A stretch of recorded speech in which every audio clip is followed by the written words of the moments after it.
Welcome to Disrupting Japan, straight talk from Japan's most successful entrepreneurs. I'm Tim Romero, and thanks for joining me. I've got another great select show for you today. I really like this particular episode because it highlights that disruptive innovation does not have to be about the technology. In fact, even when disruption seems to be about the technology, it's really not. It's about changing systems, changing the way people and businesses interact with each other. Of course, that often does involve technology, but when it does, the technology is only the conduit. Nowhere is that more clear than in my conversation with Yoshihito Hori, the CEO and founder of Globus. In fact, I would say that at least so far, Globus has brought far more genuine change to Japan's education market than all of Japan's edtech startups combined. So please enjoy the episode, and I've got some important updates to our story for you after the show. You know, education is hard to disrupt. And as longtime fans know very well, that's both a good thing and a bad thing. It's good because education is so important and foundational, not only to how well a given child will do later in life, but also because in the large developed nations, the educational system forms the basis of society itself. It provides us all with a shared set of experiences. So the fact that we don't change the rules every few years is a good thing. On the other hand, this lack of disruption leads to educational systems that don't really meet the needs of today's students, and today's societies for that matter. So clearly, there must be a better way of doing things than what we're doing now. Well, today I'd like to introduce you to someone who's found a better way. Yoshihito Hori founded Globus as a small business training school and grew it into Japan's first independent and fully accredited business school offering MBAs. And then, Globus became Japan's most popular MBA program. Yoshihito's strategy for innovation is fascinating. Unlike similar schools in the U.S., Globus does not compete on cost. In fact, the Globus MBA is more expensive than similar degree programs at Todai or Hitotsubashi. No. Globus is doing something unique, and something that is making a lot of people rethink how university and postgraduate education is done in Japan. But you know, Yoshihito tells that story much better than I can, so let's get right to the interview. So we're sitting here today with Yoshi Hori of Globus. So thank you so much for sitting down with me. Thank you very much as well. Globus has about 7,000 students per year. It's the most popular MBA in Japan. It always does well in the National Business School rankings here. Mm-hmm. But what seems most unusual, it's a truly international MBA program. So you have students both from Japan and overseas now, right? Yeah.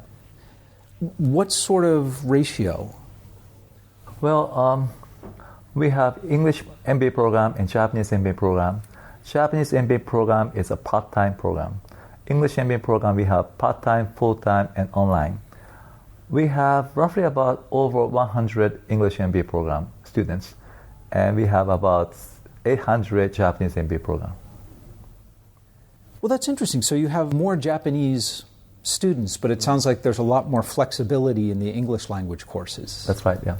Why is that? Well, our vision is to become number one business school in Asia. In order to become number one business school, we need to have full-time English MBA program. But in case of Japanese, we don't need to have a full-time Japanese MBA program because not many people quit jobs to get MBA in Japan. And therefore, in Japanese side, we have Japanese MBA program in 5 locations with Mito and Shin Yokohama, like a Yokohama station, for hub campuses, and also online. And most of Japanese students participate and enroll into MBA program as a part-time MBA program. Okay. But in case of English, we need to have full-time MBA program, so there are quite a few students come from overseas. There are roughly about more than 50 different nationalities within Globis MBA, and more than 90% of full-time MBA program is non-Japanese. So it's a very truly international MBA program. And moving forward, do you think there will be more and more international students fueling the growth, or more Japanese? We feel that there will be more and more non-Japanese international MBA students coming in. The reason is that we have not been into English MBA programs until 2009. We have been around only for about 8 or 9 years, and we just started full-time English MBA program in 2012, and we have a lot more room to grow.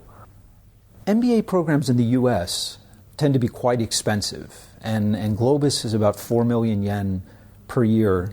And how does that compare with MBA programs at Waseda or Keio?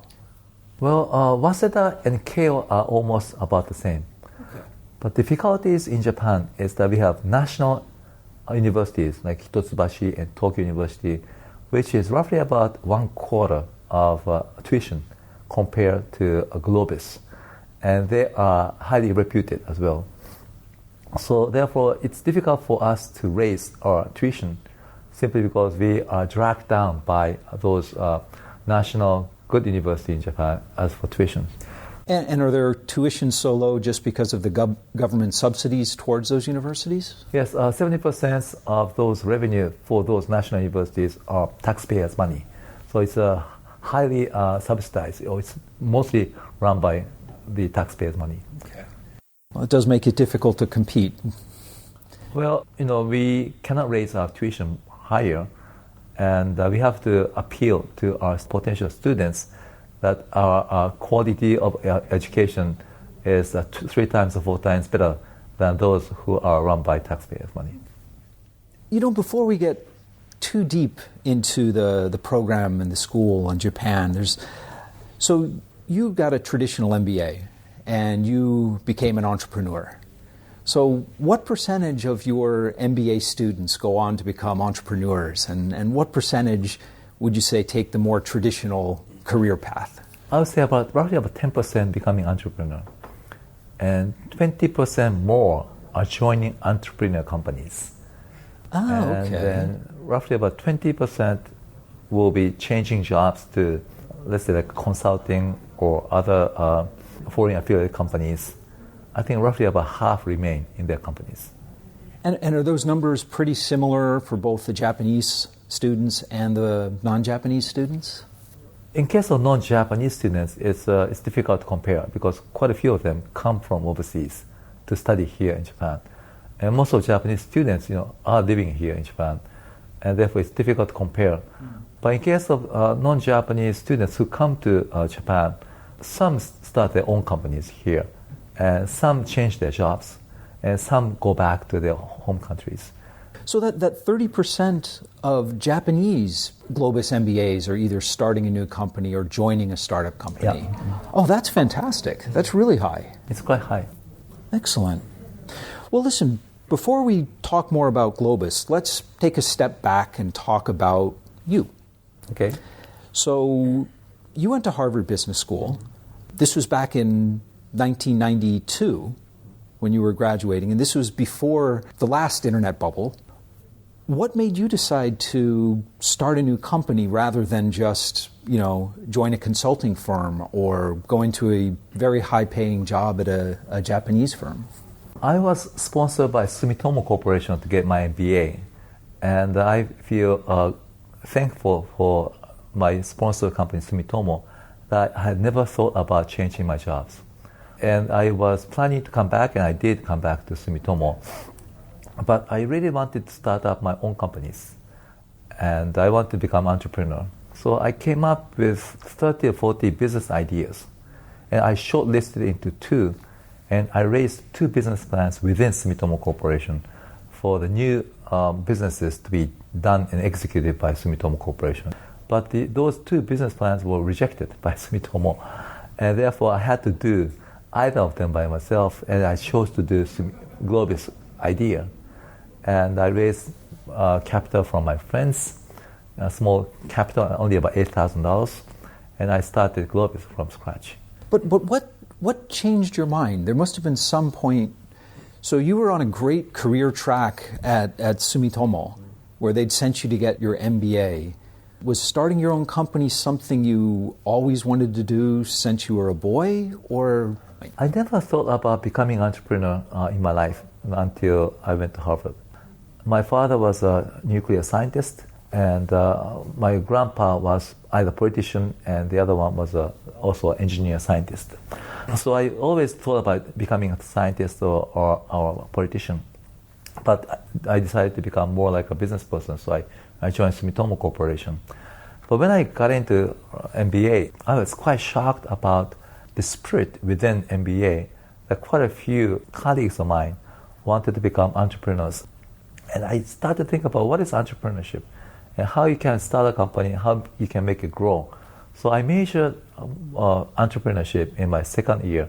I took all the courses which have a name entrepreneurs attached, like entrepreneurship finance, entrepreneurship management, entrepreneurship organization and strategy. And I was quite curious about entrepreneurship, and I felt that I could do it. One speaker who came to campus, he said to us, there's one thing different which will make the life so much change. That is, there is a limit onto what you can do, but people tend to set their limit by themselves.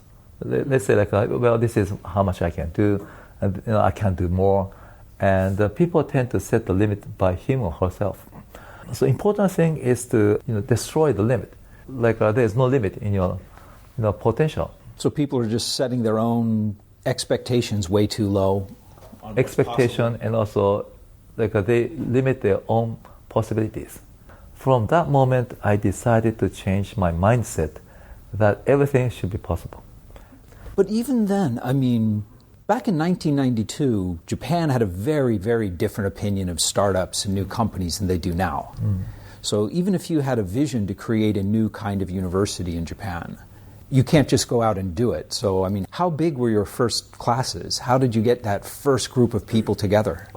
Well, when I started, I had only 20 students.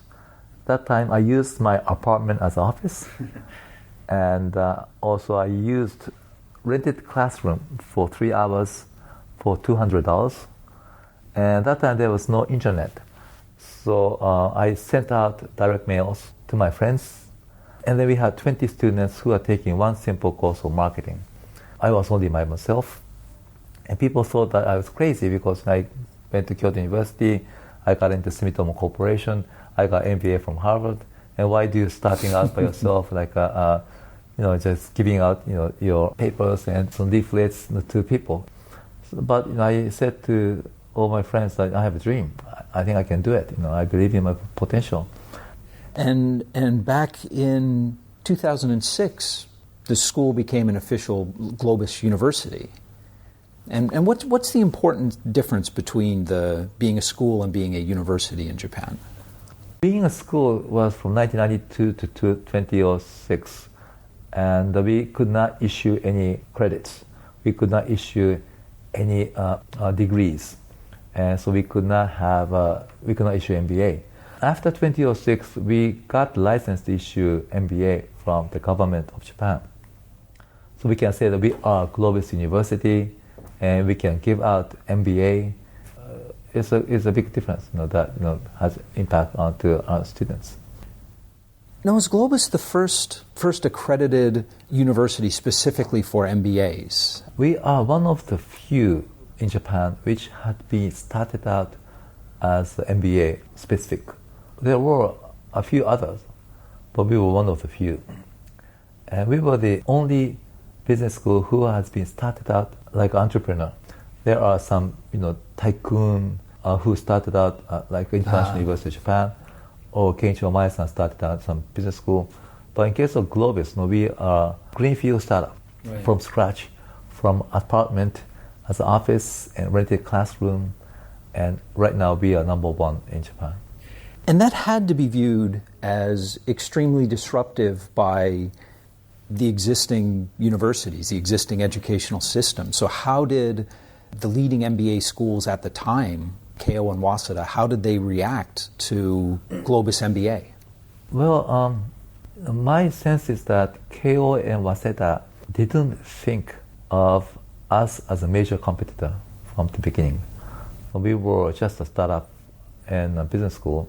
I imagine they had never thought that Globus would become their competitors because we don't have any brand, we didn't have any credibility, we didn't have any government, official license, and we are a totally different animal compared to Keio and Waseda. Therefore, I don't think they thought of us as a competitor. But in 2006, we became a university, but still, I believe they didn't think us as a competitor. But that is almost the perfect description of the classic Clayton Christensen disruption. Maybe right, yeah. Where the incumbent players simply ignore and dismiss the newcomer until it's too big to change. It's great and kind of amazing to see that happen. But when we look at the Japanese education system overall, it seems that very little has changed since, the Meiji Restoration. There's been reforms, and women are now allowed into all the universities, but it's still very much the same system as it has been for over 100 years. Why has education been so hard to not only disrupt, but to change and improve? Well, education requires strong branding business, and there's a high entry barrier simply because you need to have some license to issue some degrees, and until now you need to have some land which will cost so much money, and it will take time to build the brand because you need to have good alumni, and alumni will take 10 or 20 years to prove that their alumni are strong. Therefore, the entry barrier to education is high anywhere you go. In the US or UK or Europe, number one is Harvard and Stanford. It hasn't changed. There's no business school like us in the US which will become number one. Even in UK as well, it's Oxford, Cambridge, and maybe London Business School, but it's a London School of Economics. And there's no new startup business school which will become number one. So education, it's not Japan, it's education as a whole. It's a very difficult segment to get in and to become number one, simply because there's a certain brand which has been established. In case of Harvard, more than 400 years. In case of Keio and Waseda, 150 years. And there's so much alumni who are believing in their brand and carrying brand. And therefore, it's not easy to entry into the educational field. So the business depends almost entirely on the brand and the reputation rather. Well, I guess there really aren't any KPIs. There's no real market they're measured against. It's difficult. Even if you become number one in terms of scale, you're not really number one. You have to have a strong reputation. You have to be chosen by employers that their alumni are quite capable. So those reputation is hard to build. If you are to become number one in e-commerce, it's easy. KPI is revenue. Right. And if you become number one in search engine, it's quite easy. It's the biggest usage. However, in case of education, it's not easy to measure number one. Therefore, the strategy to get in has to be a little bit different from actual businesses that you are in. That makes a lot of sense. Next year, you're going to be moving ahead even further. You've announced that you're having a fully accredited online MBA program. So it's all live. It's not like pre-recorded videos. And in a blog you wrote, you mentioned that you really thought this was the future of education. So why? I've been always thinking about what the education will be looking like in 2030 or 2040. Education up until now has not been changed since the era of Socrates. You meet and you discuss and you use some kind of textbook. And that's education. However, with technology, education will be changed. When I realized that was when we started online MBA program using we call it SPOC method. SPOC stands for Small Private Online Courses. MOOCs stands for Massive Open Online Courses.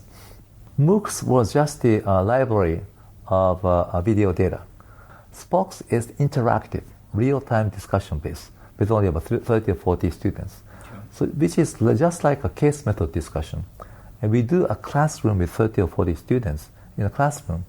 SPOC basis, you do, everybody is online, and anybody can be in the US, somebody can be in Italy, somebody can be in Japan or China. And then you hook into the internet on the same time. We did that for one case, which is the same case as we did in the real class. The responses are quite amazing. Most of the students thought that the experiences of learning is almost identical to real classes. I was a professor teaching that course, and I felt the same way. Wow, this is going to be the future going to be looking like. So therefore, we started online Japanese MBA, online English MBA program, and now we have quite a few students enrolling into online MBA program from US and also from Europe and from Asia. And that's just the beginning. We abolished all the paper, all the cases, everything were online now. All the communications being done online. And then in the future, we feel that everything will be done online. Let's say like in case of music, there used to be LP, then it became CD, it was download. And nobody downloads CD any longer. It's mostly streaming. Nobody buy that. So in case of the same as education, I think education will become more like streaming. I want to push back on that a little bit because I think it's true. We certainly can provide maybe even a superior educational experience, a superior teaching experience online rather than a classroom base. But even like thinking back to your time at Harvard, how much of the value you got out of the school was information being poured into your brain, and how much of the value was the informal interactions and the friendships and like bouncing things around? Are you worried that we'll be missing that when we move online?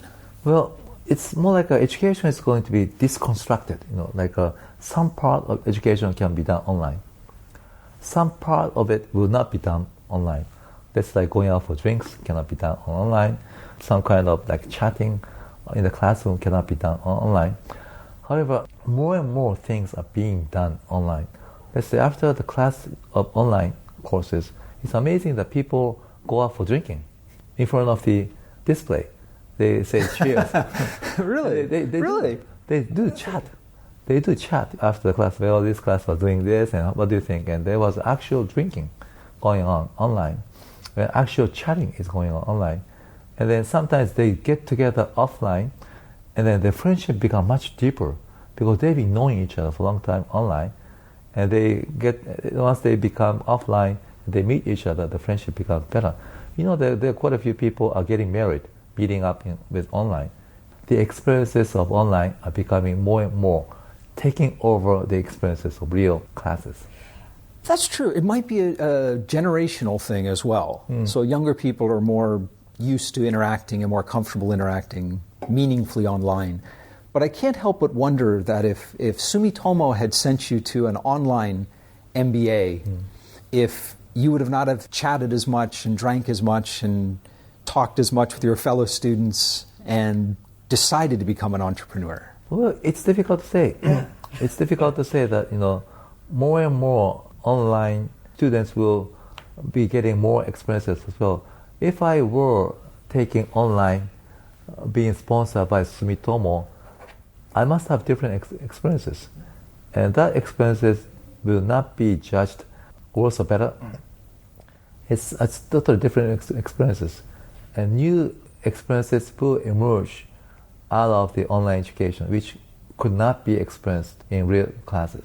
If you look at sort of the range, what kind of things do you think are really well suited to be taught online, and what kinds of things do you think are harder to teach online? Or I'm in the camp that most of things will be taught online.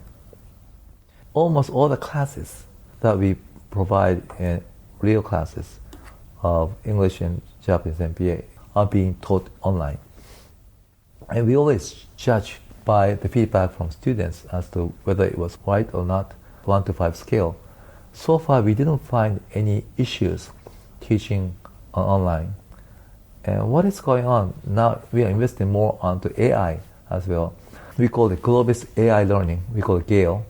In the future, AI will be the one to be teaching students as well. That's what we are thinking of. And then using online, automatically all the data being collected. Who spoke and how many, airtime, and whether or not which was judged by professors, what score, and all the data being collected online. That is going to be able to create totally different experiences.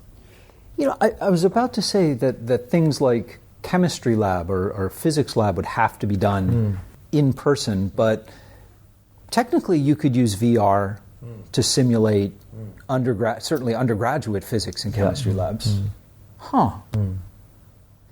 So with lifetime employment, a thing of the past, unless you're working for the government, do you think this is going to force education to change? Do you think that we're going to see more mid-career Japanese start taking courses and getting engaged in furthering their education? One thing, we are changing the way MBA is being taught. I mentioned about delivery, which is online. The second thing is that we are changing the contents of what should be taught in MBA. The technology is changing the way we do businesses. Amazon came in, Facebook came in, Google, and all of them were not existing about 20 years ago. Uber did not happen, and Airbnb. Technology is enabling new businesses, at the same time threatening the incumbent. Therefore, all the businesses are being affected by technology. That means that business leaders have to change, and they have to be equipped with new skills. We call it Technovate, technology and innovate, and we use it in the same word. What we are teaching right now is AI and also social media communication. We are teaching leaders to program, coding, and algorithms and system architecture, and also we're teaching leaders to have design as well. So what is going on is that the changes of the technology is so rapid that mid-career have to learn again, and even senior leaders have to learn again. Therefore, I think the educational contents are going to be changed drastically. At the same time, lifelong learning is going to be things that people have to be always studying to keep up. Yeah, then online education is only going to become more and more important as we move forward. Online education as well as the needs of education are going to be more and more important. I've got 2 more quick questions to ask you. So I'd like to ask you a little bit about Japan in general. Mm-hmm. You've been outspoken and positive about startups and innovation in Japan for a very long time. You've invested in dozens of companies. You're a successful entrepreneur yourself. So looking back over the last 20 years, what are the most important changes that you've seen in Japan? When I started, I was the first MBA holder who became entrepreneur. And then Mikitani of Rakuten started. DNA of Tomoko Namba started. And then there quite a few jumped in. And we created the ecosystem. There is no single point that has contributed to this ecosystem. It's more and more best and brightest are coming into entrepreneur field, and they are becoming as a role model, and they're buying professional basketball team, professional baseball teams, and they are becoming visible in societies, and they are being respected, and they are educating new leaders within their organization, and there is a spirit of entrepreneurship, and that has created this ecosystem. So I guess it goes back to what you were saying before, how people set their own limitations. They believe their own limitations are too small, but when they can see all these role models, they realize that those limitations are false, and they can do it too, and they try. That's right. So it's been mainly role models. Role model and also first penguins, whoever jump in first. Those people are a core of ecosystem, and there are quite a few of them. Okay. Listen, before we wrap up, I want to ask you what I call my magic wand question. That is, if I gave you a magic wand and I told you that you could change one thing about Japan, anything at all, the way people think about risk, the legal system, the educational system, anything at all, to make it better for startups and innovation in Japan, what would you change? I think most of the regulation has been changed. And I give a good credit to Prime Minister Abe for fostering entrepreneurial ecosystem and spirit as well. Prime Minister Abe has started a venture award. Prime Minister is giving award to successful entrepreneurs. We have more capital coming in, more venture capital, more entrepreneurs, and more NGOs coming up. If you are to narrow it down to entrepreneurship, I think most of the things have been done already. Okay. Well, let's broaden it then to improve Japan. Mm-hmm. It doesn't have to necessarily be startups and innovation, but just to make things better, what would you change? I think the biggest issue of Japan is a declining birth rate. Because a declining birth rate means declining population. And declining population right now has created the situation that we have lack of labor. Lack of labor is becoming the biggest bottleneck of Japanese economy. So one thing I would change is I would do every policy possible to facilitate more birth to happen in Japan. One example would be that the biggest difference is if you compare to France and Japan, the birth rate of those who are married are not so much different. It's almost the same. But the biggest difference comes from those who are not married. Here in Japan, not many people have become single mothers, single fathers. It's very hard to be a single mother in Japan. That's right. And so we have to change the mindset of Japanese people that even though he or she may not be married, should be able to give birth and become father or mother. And if that happens, like if we have more single mothers and single fathers, I think birth rates will come up. And then people will be happy mother, happy father, even though he or she may not find a good partner to marry with.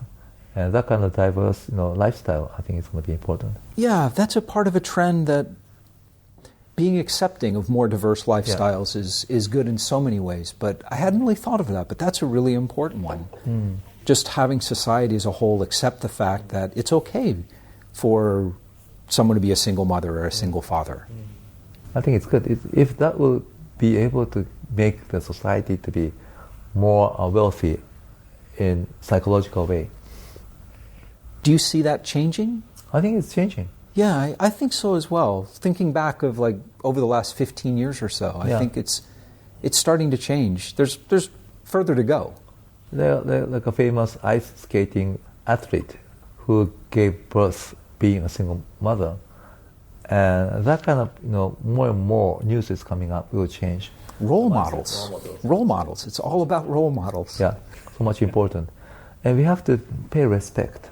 And we have to appreciate those people who do it. And we have to support them. And that kind of society, I think, we need to build to make the birth rate to become higher. That's fantastic. Well, Yoshi, thank you so much for sitting down with me. I really appreciate it. And we're back. A lot of edtech startups talk about disrupting education using a combination of standardized curriculum and online tools. Globus is one of the few that's actually doing it, and doing it at scale. The university system in Japan needs fixing, and with the exception of tenured faculty, not too many people disagree with that. Globus offering part-time and weekend degree programs is something most Japanese universities would never even consider. But Globus and their graduates are doing quite well with them. Their move to fully accredited online courses will be an even bigger departure from Japanese norms, and one that I'm a bit skeptical of. It just seems to me that so much of effective instruction involves real face-to-face interaction with professors and, more importantly, with other students. But maybe it's a generational thing. Globus's early pilots resulted in students having after-class drinking sessions in front of their monitors. So yeah, maybe Generation Z simply is more comfortable living their lives online and is completely cool with this. We'll have to wait and let the results speak for themselves. But you know what I found most impressive? And the most inspiring fact of this interview, at least for me. The fact that 30% of the Japanese Globus MBA graduates go on to either start a startup or join a startup. I couldn't find these numbers for other Japanese MBA programs, but even the startup education programs I run don't usually end up with 30% of the students starting or joining startups. So I imagine the numbers from the business schools are significantly lower. Okay, so that's great for the startup community, and that makes me happy. But this is also great for Globus. Because of Yoshito's entrepreneurial background and the shift towards startups going on in Japan today, Globus has a real chance to become known as the best university in which to learn how to run a startup. The education system as a whole is very hard to disrupt, but Globus is well on its way to disrupting how MBAs are earned, and more importantly, how they're used. And now for some updates, both about Globus and about the disruption of the education industry, well, the education system. It's not really fair to call it an industry. The disruption of the education system in general.